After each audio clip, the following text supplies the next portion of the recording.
So today's video will be a bit different from my usual. I want to do a book-centered video because I found this list recommended to me on my Google account, I guess. I was just browsing and it was Stacker's list of 100 best sci-fi novels. And it was a pretty good list. I browsed it, but I wanted to share my thoughts on it and its structure and how it fares among other lists.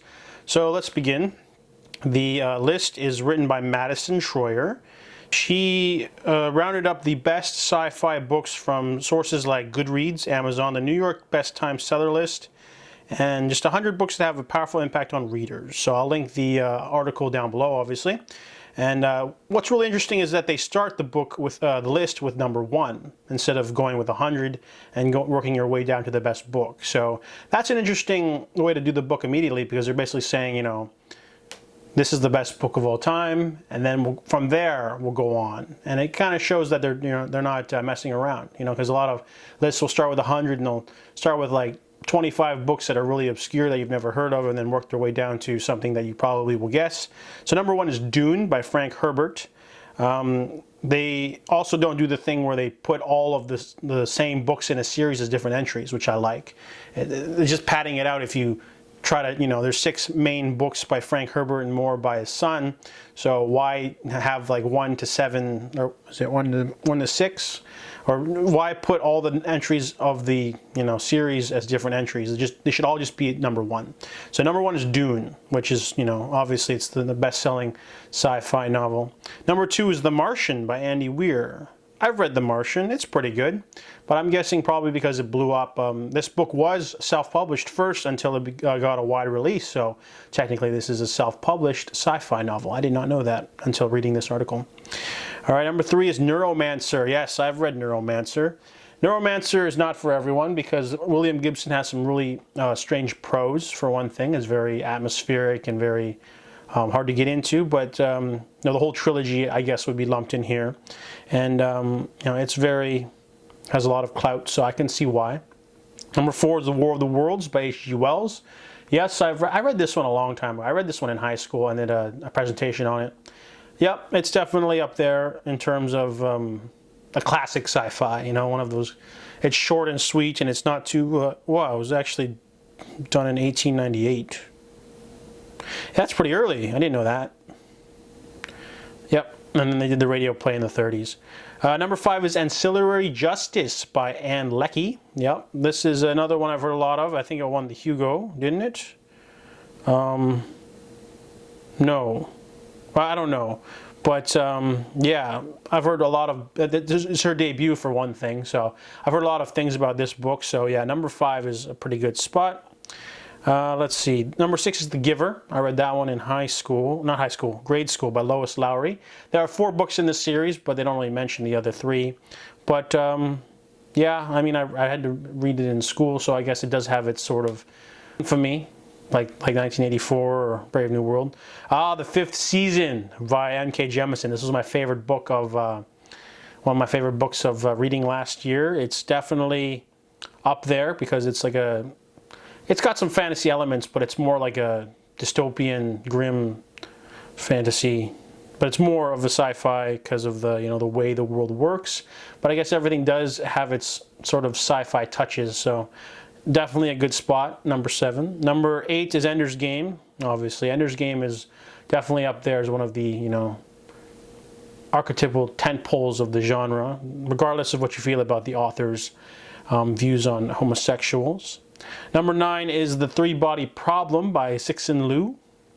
Yeah, he's another controversial figure because of his, he's kind of, what's it called, a CCP stooge, he's been called, because he doesn't mind Muslim Uyghurs being hoarded into camps. So I've read that one, but I have the other 2. I'm not sure if I should continue. The Martian Chronicles, number 10 by Ray Bradbury. It's an episodic novel. It's on my list, so yeah, I haven't read this one yet. Starship Troopers is also on my shelf. I haven't started yet. Heinlein's won a lot of Hugo Awards, so a lot of his books will obviously be on top sci-fi lists regardless. So he's made his mark. The Blazing World is number 12 by Margaret Cavendish. This book was mentioned in one of the League of Extraordinary Gentlemen. It's an early book. It was written in 1666, so it's one of the earliest predates Frankenstein, but it might be the first science fiction book ever written. It's more of a weird portal fantasy than sci-fi, I guess, which is why people say that Frankenstein's more there. The Simoquin Prophecies by Samit Basu. Never heard of this guy. It's a blend of sci-fi and sci-fi spoof, like Monty Python meets Lord of the Rings meets Ramayana. 2 world-changing prophecies, 2 different characters beginning their journeys. That sounds pretty interesting. I'd probably add it to my list. I never heard of this one. The Wind-Up Bird Chronicle by Haruki Murakami. Short. I know about this author, but yeah, I wasn't expecting that one to be that high. Recursion by Blake Crouch. I own this one too. I have not read it. I hated his other book though, Dark Matter. I thought that wasn't. It was really soft sci-fi stuff and really cliche. But this one's supposed to be really good too. The Hyperion Cantos by Dan Simmons is number 16. Yeah, I love the Hyperion Cantos. It's one of my favorites. Definitely deserved. Nice to see it at number 16. They just put the first one here, but obviously it won the Hugo in 1990. But I consider all. Number 17 is The Fall of Hyperion. So they're doing the padding out the series into two different entries, which I don't like. But I don't know why they did that, because there's also the Endymion. Out of the Silent Planet is number 18 by C.S. Lewis. This is first in a trilogy. Cambridge professor is kidnapped by aliens and taken to Mars, where he's going to be a sacrifice. It's allegorical and satirical. I've never heard of this one before, but you know, if it's C.S. Lewis, it's probably short and sweet. I think I'll check it out. The Dream Quest of Unknown Kadath by H.P. Lovecraft. Let's see. It's a novella, and that's the one they're doing instead of Call of Cthulhu. Call of Cthulhu is probably the more famous one, but this is lesser known. That's interesting. Novella only. I, Robot by Asimov. Yep. Asimov, obviously, and Arthur C. Clarke will obviously always be on top sci-fi lists. So it's 9 interrelated short stories. I'll put it on my list. Leviathan Wakes by James S.A. Corey. This is the first of the Expanse series. I believe there's 6 of them. And yeah, obviously it's got its mark as a pretty good sci-fi story. So I own the first 2. I haven't read them yet, but I will. Very good stuff. Lord of Light by Roger Zelazny. Never heard of it. Something about gods and Earth is vanishing. Battle for control of the planet and a revolution against different Hindu gods. But the main character prefers Buddhist. So it's a lesser known one. Pretty high up there for number 22. I've never even heard of this one, but it's the front cover says it's the legendary science fiction classic. So yeah. Ready Player One by Ernest Cline. I think this one has to do with more the fact that it was really popular rather than, you know, if it's good or not. So it is one part 80s, one part dystopian sci-fi, 80s love letter. Yeah, obviously a lot of people have read this. It's a lighter, yeah. The description calls it a lighter sci-fi, more of an action adventure story than deep sci-fi themes. But, you know, I think the spot on this list is hurt a little bit by the shitty sequel, which I've heard terrible things. How Long Till Black Future Month is a collection of short stories by N.K. Jemisin, published in 2018. Hugo-nominated short story in there too. So obviously I'll probably check this one out too. I don't really like short stories, but I do love N.K. Jemisin. But it's nice to see another lesser-known book in there, because we already saw the 5th season.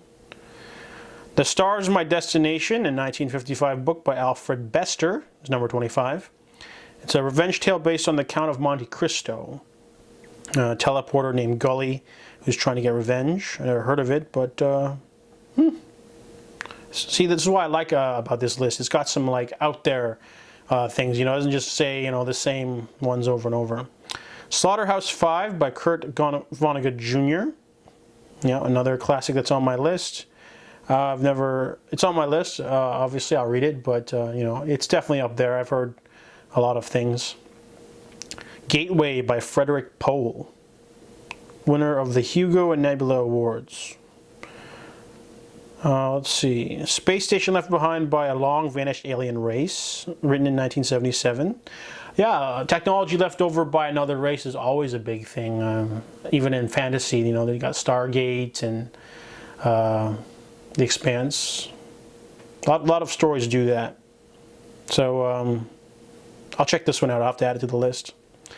Contact by Carl Sagan. Yep, this is on everyone's sci-fi list if you like sci-fi, because of the movie too. Strange Bodies by Mark Thoreau, published in 2013, about a person that comes back to life, and he's in a mental hospital. Interesting. Yeah, I've never heard this one either. I think I'll have to definitely add it to my list. The Tomorrow People by Judith Merrill is number 30. It's a light, campy fun. It's a sci-fi mystery story. So I don't know where they got this one from, but it's considered one of those campier classics. I might have to check that one out. R.E. Colonized Planet 5 Shikasta by Doris Lessing in 1979. This is number 31. It's a collection of documents, reports, speeches, letters, and journal entries. I don't know about that. I don't really like those kinds of books. Yeah, I don't think I'll be checking that one out, but I mean, maybe. I'll do a maybe. 2001: A Space Odyssey. This is more, obviously, it's going to be on any sci-fi list will have this. Number 32. It was written concurrently with the film. And yeah, obviously it's on my list. Childhood's End by Arthur C. Clarke. Kind of weird how it's so close to the other one too, but this one is about, this is the author's first popular release. Benevolent alien race has taken over the universe and made it a utopia, but of course things go wrong. I'll have to check that one out. That sounds interesting. All Systems Red by Martha Wells. See, this is a more popular one, done newer, even though it's a novella series. People still enjoy it for its sci-fi action-packed story. It explores, let's see. Yeah, I mean, I agree with that one. That's a good one. I mean, it's number 34. That's a little bit high up, but the Murderbot series is really fun, you know, and it's definitely sci-fi. Frankenstein, obviously. Frankenstein. Yeah, 1818, written by Mary Wollstonecraft Shelley. Considered maybe the first sci-fi book of all time. It's definitely really good, though. I remember reading the book and hating it. I mean, hating the way that all movies don't capture the same like way it's supposed to be done. Everyone thinks of the James Whale bolt in the neck guy, and it's not like that at all.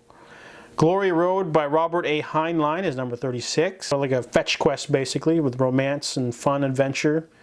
It's a good antidote for the heavier works on this list. So I've never heard of this one, but I'm guessing they added it because it's one of Heinlein's lesser known books. I'm guessing his other three most popular are going to be on here. A Wrinkle in Time by Madeleine L'Engle. Yep, The Quintet, 5 books, won the Newbery Medal. A lot of people say that they read the first one and they like it, but they don't continue with the other 4, which is weird, but maybe, I don't know. A Canticle for Leibowitz is number 38. This one's on my list. I own it. I found it for $1. It's like a post-apocalyptic novel about humanity rebuilding itself after a nuclear war. Number 39 is A Journey to the Center of the Earth by Jules Verne. I really enjoyed 20,000 Leagues Under the Sea, but it's really wordy with its creatures. But I'll definitely check out this one too. I like Verne. Subterranean science fiction. Yeah, definitely check that one out. Annihilation by Jeff Vandermeer. I've heard mixed things about this one because it's very short, but there's like a trilogy of it. The movie was okay, but if the movie's like the book, I don't know if I like it. So that one's a maybe. I'll put that in the maybe pile. Stranger in a Strange Land by Robert A. Heinlein, number 41. I own this one as well, but I have not read it yet. People dispute over 2 different versions. They tell the same story. Mars, a human born on Mars, raised by Martians, who returns to Earth to readjust. Sounds interesting. Down Below Station by C.J. Cheria. It's an epic space opera, standalone novel, set on a space station orbiting a universe named Down Below. Cast of characters has to explore new star systems and make new colonies. It's a long read. It feels like a historical epic more than a sci-fi novel. Interesting. I'll put that in the maybe pile for sure. That's a lesser known book. Solaris by Stanislaw Lem, the inspiration for the movie. I really enjoyed the movie, so I don't know. Maybe I'll check out the book maybe. Gideon the Ninth by Tamsin Moore, debut novel. This one, YA novel, so it's considered one of the better books of 2019. So I can see this one kind of being in the same pool as All Systems Red and Ready Player One, mainly because it's popular, but maybe it's good. A Fire Upon the Deep by Werner Vinge. It's a space opera. Your location in space determines your intelligence. Two children are kidnapped and they have to find them back. Written in 1992. I don't know about that one. That one seems like an odd pick. But it's a lesser known one, so I might, check it out simply for that. Hitchhiker's Guide to the Galaxy, number 46. Yep. Yeah, I think everyone knows about this one. It's a really odd, people called it unfilmable because of the way it did story. The movie's not that good, but I enjoyed the books. There's 5 of them. Is there 5? Yeah, there's a couple of them. Dirk Gently's Holistic Detective Agency, same writer, Douglas Adams, made a TV show about it. Sci-fi mystery tale. Handmaid's Tale. Yeah, Handmaid's Tale has become more popular over the years because of how crazy the US has gotten, but they made a TV show that boosted its popularity. I read this one a while ago. It wasn't a fun read, but it's an important read, so I'm glad it's on this list. The Caves of Steel by Isaac Asimov. Never heard of this one. It's a hard-boiled detective story about a human detective and his robot assistant. Yeah, I'm down. Definitely down for that. Following the success of this first book, then he wrote other short stories about detectives. Oh, so it's like a first part of a series almost. Yeah, I'll check that one out. That sounds good. Hunger Games by Suzanne Collins. We all know Hunger Games had a really large imprint on society and everyone reading. You can't go to a thrift store without seeing a couple copies of it there. It definitely left its mark. I can see it being number 50 is a pretty good place to put it, but you can't deny that it had a large imprint on pop culture, even though it was less of a sci-fi and more of a dystopian future. But you can't deny that it did have a pretty big mark on pop culture. Never Let Me Go by Kazuo Ishiguro. I own this one. It's on my list. I'm going to skip it because I don't want to, know anything about it. Double Star by Robert A. Heinlein. Down on Luck actor agrees to impersonate a kidnapped politician to avoid a interplanetary war. Oh, this is one of his first and another. Yeah, so pretty much everything he wrote was a Hugo winner. I don't know why they're all on there, but I'll check that one out too. That sounds interesting. Roadside Picnic by Arkady and Boris Strugatsky. This would become the influence for Stalker, I believe, which was a pretty weird movie, but I don't know if I'd check out the book. The movie's only okay. Do Androids Dream of Electric Sleep by Philip K. Dick. I tried reading this in high school. I couldn't get into it, so I'm just going to stop talking about it. This Is How You Lose the Time War. I've heard mixed things about this novella. It's only 200 pages, but it's a series of letters. I don't know if I'll be into that, but it's very popular. China Mountain Zhang, written in 1992 by Maureen F. McHugh, is number 56. It's loosely interconnected stories. Mars is being colonized. I don't think so. Sounds a little bit boring. Dahlgren by Samuel R. Delaney. Two Moons in the Sky, weird phenomenon. It sold 1 million copies. Is that the only reason why? Or William Gibson liked it. He wrote a foreword for it. Okay. Who Fears Death by Nnedi Okorafor. I have Binti. I haven't read it yet. It's supposed to be really good. It's set in a post-apocalyptic Africa. A woman is supposed to end the genocide of her people and unlock the secrets of the universe. It's a standalone, so I've heard really good things about this. Underrated. Published in 2010, so definitely for sure. The Forever War by Joe Haldeman. It's a trilogy of books. Time dilation story. Books with Emily Fox says it was a bit dated because of the sexism. It was written in 1974, but I'll check out the first book before seeing, what to do.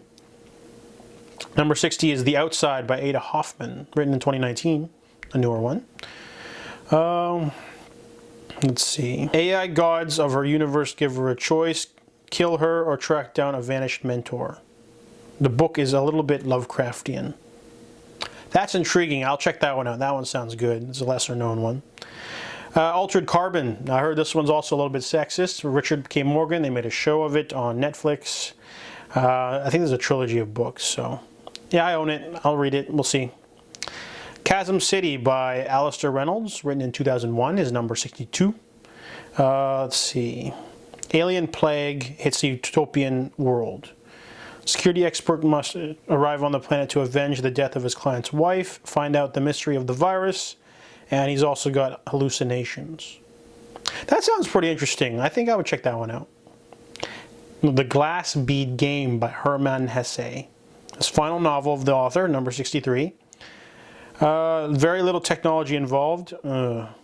It's set in a monastery-like village in a post-apocalyptic future where scholars devote time and energy to mastering the mysterious glass bead game.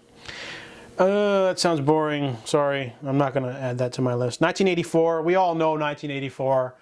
I'm not going to say too much about 1984. Obviously, I read it in high school. Loved it. A Memory Called Empire. This is a new book that's sort of taking the...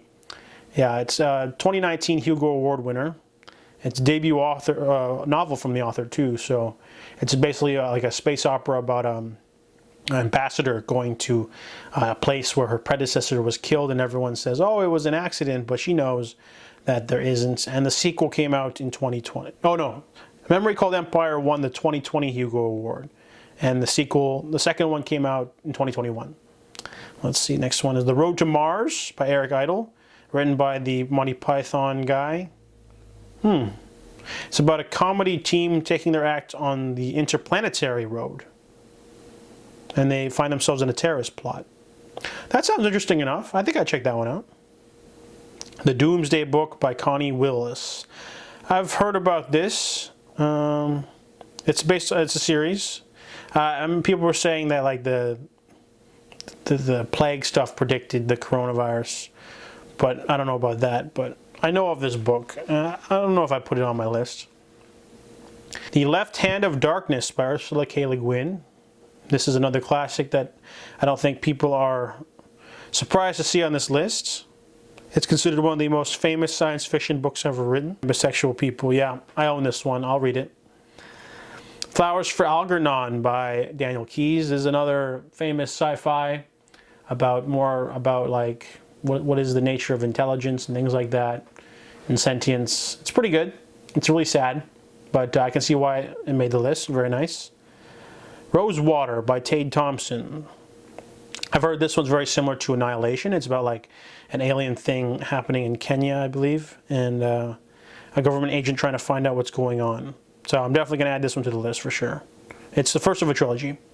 The Time Machine by H.G. Wells. It's kind of weird how War of the Worlds is way at the beginning of this list, and Time Machine's in number 71, but whatever. Time Travel book, famous. Yeah, I read this one a while ago. It's pretty... Yeah, I consider it a classic. It should be on the list. It's also made a pretty decent 60s movie.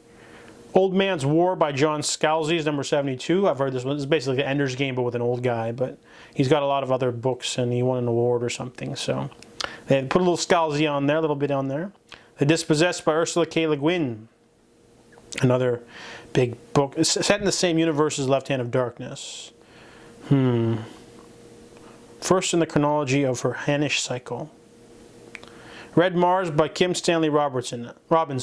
I've heard a lot of stuff about Kim Stanley Robinson, so this is the first time I've seen that person on a list. So 1992, number 74. First in an epic saga trilogy, Humans Colonize Mars. 600 pages. Definitely will check that one out. Dawn by Octavia Butler. I've heard a lot of good things about Octavia Butler, but not this one. People usually go with Parable of the Sower more so, or one of the other ones, but whatever. Rendezvous with Rama by Arthur C. Clarke is number 76. Yep, it's on my list. There's like 5 or 6 of these too. There's a lot of them. Time Enough for Love by Robert A. Heinlein. It's about the oldest living human. He's been alive for 2,000 years, and he starts telling his stories. It's a series of interconnected novellas. I don't really like short stories or like small books like that. I bet it's weird because we're already number 77, and like they haven't listed his other works. Like, well, I think the only one left is Moon is a Harsh Mistress. The Intuitionist by Colson Whitehead is number 78. Talks about politics and race. Boring. I don't think I'll check that one out. The Long Way to a Small Angry Planet by Becky Chambers. Yep, there's another lesser known one. It's a series of smaller spacefaring called the Wayfarer series, I believe. Yes. And yeah, I own the first two. We'll see. Ah, my favorite book, finally. Fahrenheit 451 is number 80, which is really far down the list, but okay. Yeah, it's my favorite book. Censorship runs wild. A fireman burns books, but he decides to turn against his society and save them. Yeah. Number 80 is kind of a weird spot. Infomocracy by Malka Ann Older. First installation of a cyberpunk political thriller series. 3 political figures want to become voted in, and they have to do stuff. Interesting. I might check that one out. That one sounds interesting. It's a newer one, 2016. Neil Stephenson's The Diamond Age, or A Young Lady's Illustrated Primer. I think Snow Crash should be on this list. It's a coming-of-age story about a girl named Nell who lives in a world where nanotechnology controls all aspects of life, but she receives an illegal interactive book that's supposed to teach her how to adhere to the status quo, but leads her down another path that could change the future of humanity. That sounds interesting. I'd check that one out. The Man in the High Castle by Philip K. Dick. This was turned into an Amazon TV show. It won the Hugo Award. I think I bought this book, but I gave it to a friend, so I'll have to read it. It's short. I think I'd be able to take this one down versus Do Androids Dream of Electric Sheep, which was the influence for Blade Runner, the movies. The Sparrow, yay, by Mary Doria Russell, 1996. This one's a really harsh book, trigger warning, but it's really interesting. Mixes religion and science fiction. Ringworld by Larry Nevin, number 85. Nice, nice. It's on my list. For good things, it's on my list. Ammonite by Nicola Griffith, number 86. Women Only Planet, Pandemic Wipes Out All the Men. I'm down. Sounds like it predates Y the Last Man, so for sure. Layla by Prayag Akbar, 2017, a dystopian novel set in India. Turned into a Netflix series in 2019. Definitely checking that out, both the show and the movie. I mean the show and the book. Station 11 by Emily St. John Mandel. I recently read this in January 2021. I liked it. I'm glad it's on the list. The Stars Are Legion. This is another book I just recently found out about as well. It's kind of like Dante's Inferno, but in space. Didn't win the Hugo Award, but the author did for something else, I believe. So I think I have this one from the library. The City and the City by China Melville. Most people would put Perdido Street Station here. It's about a young woman being murdered in Borlu, and a hardened police inspector sets out to solve the case, and they have to go to the twin city of Ulkuma. There's 2 cities. I don't know about that one, but we'll see. Broken Stars by Ken Liu. He edited it together. It's an anthology of... No, I'm out. I don't like that. I don't like anthologies. Skipping that one. Every Heart a Doorway by Shannon McGuire. Oh, this is the Portal fantasy. That's more of a fantasy read, though. I don't think... This is why I wanted to talk about this list a little bit more, because, yeah, there are parts of this... And it looks like as they're going closer to 100, they're getting a little bit more skeezy with the whole what is science fiction, what is fantasy, because it's not really a sci-fi story. So that's number 92, so I can see why they're slipping. There we go. Octavia E. Butler's Parable of the Sowers, number 93. It's on my list. Favorite. One of my friends, her favorite author is Octavia E. Butler, so I've been meaning to read a lot more of her work. Isaac Asimov's Foundation is number 94. 5 collected stories. Probably won't read that one, but I might have to just because of its Foundation. An Unkindness of Ghosts, River Solomon. Let's see. Racism in the Future. Sounds interesting. I might check that one out. It was written in 2017. Robert A. Heinlein, The Moon is... There we go. The Moon is a Harsh Mistress. This is like the you know, there's that one, Starship Troopers, Stranger in a Strange Land. Those three are the most popular Heinlein novels that I see on lists, so for sure. So yeah, it's on my list. It's on my shelf as well. Jurassic Park by Michael Crichton. Yeah, this isn't his best novel, but his most popular. I love Prey by him, but yeah, we all know Jurassic Park and what it's about.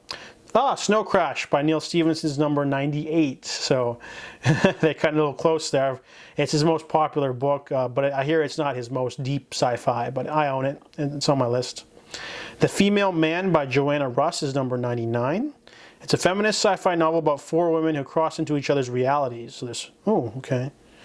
And they explore the notions of gender by going into the different worlds. Interesting. And then Brave New World's number 100, which is very similar to the trio of dystopian sci-fi from that time period, 1984, Fahrenheit 451, and Brave New World. So Brave New World, I think they recently turned into a movie or a show or something. So I like that one too, but not as much as my favorite, obviously, Fahrenheit 451. So there you have it. That's a list, Stacker's list. It's a pretty good list because it includes, you know, your classic staples of different authors like Arthur C. Clarke, Heinlein, Ursula K. Le Guin. There's a few books in there that didn't make it, like Spin by Robert Charles Wilson, so not every single Hugo Award winner will get in there. And sometimes they do the whole doubling thing, because why did they put Hyperion and then Fall of Hyperion not as one entry? You know, that's just a way of spacing it out so you don't have to do... So it's almost like 99 books. And then, let me think of any others. Yeah, you should never put, like, if you, for example, if you're doing a list of fantasy books, you don't put Narnia and then have 7 different entries for Narnia. It should be 1 entry, or else you're just padding out the entire list. So this isn't a bad list. What are your thoughts? Definitely found some new sci-fi reads just doing this. Is why I check out lists like this. And there's a lesser known list, so I decided to just, you know, check it out and add some new titles, and let me know your thoughts below. Bye for now.